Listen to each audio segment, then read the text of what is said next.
we're going to start out with a new segment. It's experiential. We're going to see if it's cool or not. It's going to be called Stats Are Beautiful. We're going to go over some stats on NFT projects, NFTs in general. So let's dive in. Should be a relatively short segment. So on NFT stats, the total number of NFTs sold, again, today is the 4th of March. There's been 86.6 thousand NFTs. If you think that's a lot, well, that is a lot, but the number of sales over time have been declining. We've seen hundreds of thousands of NFTs sold. Now we're seeing, 80, 70, 90,000 NFTs. So the number of sales over time has been actually declining. The total trading volume, however, in the last 24 hours is 84 million. That's still a lot of flow right there. So, NFTs are still popping, but looking at the bigger picture, if you scope out, we spoke about this in the last episode, that the total number of NFT sales have been declining. But that's not the point of this episode. Let's talk about some stats, some very, very beautiful things, right? So, looking at the bigger picture, we see here the total number of sales made during the period of time of all time. So, for example, one of the best things that you can see, this is from NonFungible, by the way. I'll put this in the show notes. You can get this information on the web. But this dates back to August 4th, 2017, July 25th, actually, of 2017. And we see a huge spike in the number of sales. There's been 275,000 or over $300,000 number of sales. That was probably during the time of, CryptoPunks. Who knows? I don't know if it came out during that time. I think it actually came out during the summer or October. But there's a huge spike. And then after that, not much compared to what we see later on in 2020. There's still a lot of volume, still a lot of noise in this area. But we can call it relatively quiet compared to what happened in 2020 and 2021. So if we kind of scope out, we see that in July 30th of 2021, there's a major spike like we saw back in 2017 in the number of sales. This is where things really start to get interesting, and then it really starts to taper off because that peak was in sometime in August, and then from there it declined all the way until like November, and then again in December it went up dramatically, hit a peak, and then went back down. Right now we're kind of in this phase where the number of sales have been declining. So we see a huge spike, some noise, relatively quiet, boom, another spike, goes down, relatively quiet in this little area right here between early of starting November to the beginning of January, and then a huge uproar in NFT sales, and then it's going back down. So there seems to be a boom and a bust, a bull and a bear market when it comes to NFTs. But looking at this bigger picture, it's really darn cool. And it gets you the bigger picture of things, right? Now, going along Dune Analytics, which is one of the best websites to kind of see the whole distribution, floor prices, and all of these stats regarding NFT and NFT projects, I highly recommend going on it. You can see some very interesting stuff. I'll put that in the show notes. But there has been a lot of projects and DAOs, but a lot of projects that I've looked into where a lot of the portions of the secondary market sales go to the effort for Ukraine amidst the Ukraine-Russian war, right? And there's been a lot of new NFTs that have been born because of that, because all the proceeds go to, the people of Ukraine. But we're seeing here on Dune Analytics how there's been multiple sources of donations, DAOs, NFT sales that have been for the purpose of Ukrainian donations. So, for example, we see from these sources, there's the government address donation, there's the Ukraine DAO, the endowment, relief.xyz. These are just the sources of the contributions. Ukraine DAO.eth, and then Unchained Fund.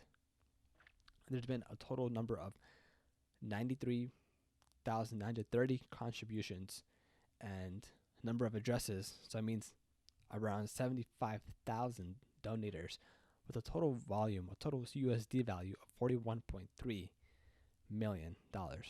So getting the bigger scope of things, we see this here on Dune Analytics.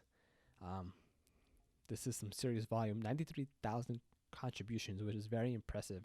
This shows the power of NFTs. If all this is true in terms of no one took this home and put it in their pocket, that's still like a good contribution.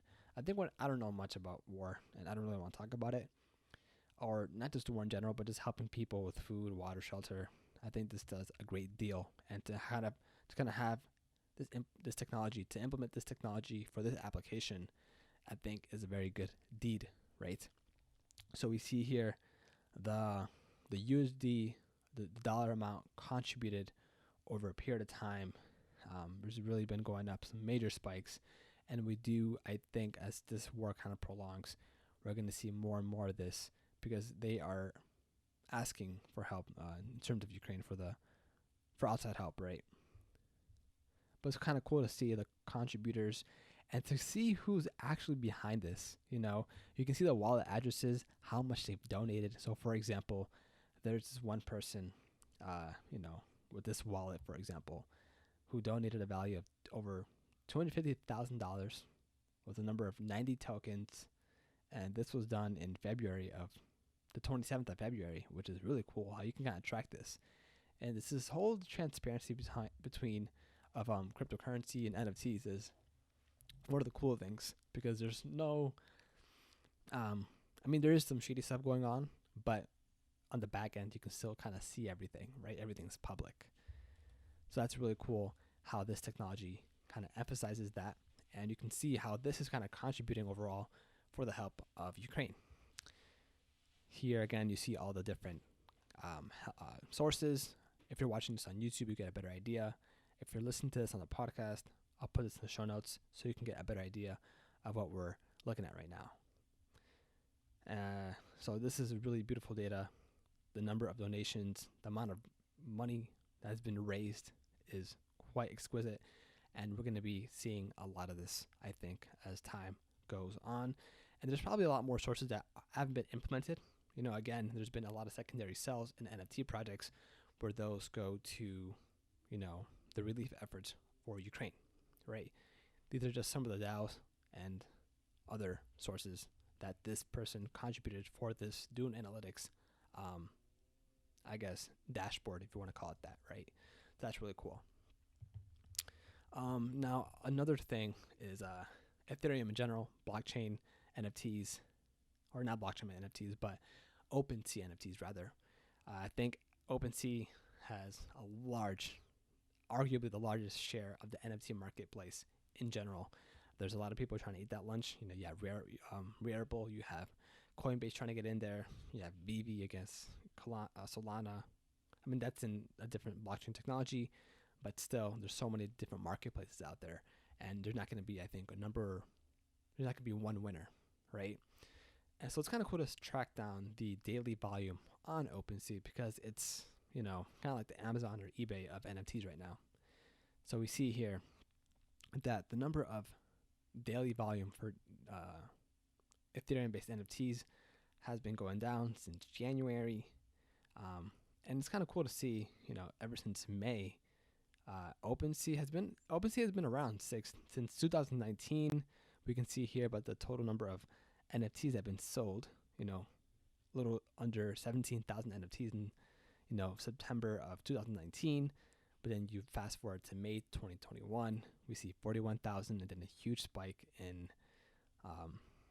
August, the 1st of August 2021, with 1.6 million NFTs traded. Wow. Or NFTs sold rather. And now in March, we just started, there's 276,000 that have been sold. But in the previous month of February, we've seen 2.1 monthly NFTs sold in terms of Ethereum, right? So that's pretty incredible. Wow, yeah, that's really cool to see right there. But the monthly fees, you even see that, the gas prices can definitely increase and decrease over time, especially during a really high mint. we've seen for, I think it was called Visible Friends. They're in the mint. There's so much hype, and because of that, the gas fees have gone up. This happened before for Fly Fish Club. They're in the mint. There's only, I think, a little under 3,000 collections in the NFT project, and the gas prices were like 400. Some people lost like $300 trying to mint it, and they didn't even get it at all, so they lost that money. So that's very, very unfortunate, right? So again, today, 86.6 thousand NFTs sold in the past 24 hours. We're seeing here in in March so far, where was that number? 276.9, almost 277,000 NFTs sold in the past 4 days. Really incredible. I bet some of those were rug pulls too. Who knows? But yes, all this data is amazing. All these stats are cool. I highly encourage you going on Dune Analytics or any analytical website to see what's going on in the NFT marketplace to get a bigger scope of things. So that being said, hopefully you enjoyed this episode, and until next time.